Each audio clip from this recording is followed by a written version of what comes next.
ওই একটা কথা আছে না, মাছে ভাতে বাঙালি। তো আমাদেরও হচ্ছে সেটাই।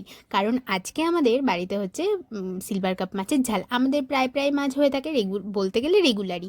তো মা আজকে বললো আজকে ধনেপাতা দিয়ে একটু মাছের ঝাল করবে, কারণ শীতকালে সব সবজিতে একটু ধনেপাতা দিলে কিন্তু টেস্টটা আলাদাই দ্বিগুণ হয়ে যায় রান্নার। তো একে একে মাছগুলো ভেজে নিল, আর মশলার মধ্যে ছিল আদা বাটা, জিরে বাটা, কাঁচা লঙ্কা বাটা, আর ছিল টমেটোটা গ্রেট করে নেওয়া, মানে টমেটো পিউরি। একে একে তেলের মধ্যে প্রথমে আদা, জিরে আর কাঁচা লঙ্কা বাটাটা দিয়ে ভালো করে কষিয়ে নেবে। আমি কিন্তু শুকনো লঙ্কা একদম পছন্দ করি না, তাই মা কাঁচা লঙ্কা দিয়েই রান্নাগুলো করে। তো তারপর এর মধ্যে দিয়ে দিল টমেটো পিউরিটা, একটু পরে দিয়ে ভালো করে তেল ছাড়া পর্যন্ত মশলাটাকে কষিয়ে নেবে। দেন তার মধ্যে দিয়ে দেবে জল। তো জলটা ফুটে উঠলে একে একে মাছগুলো দিয়ে দেবে। এইবার দেবে একটু সর্ষে বাটা, 1 চামচ মতো। তো 1 চামচ মতো সর্ষে বাটা দিয়ে তার মধ্যে ঢাকনা দিয়ে একটু ফুটতে দিতে হবে। ব্যাস প্রায় রেডি।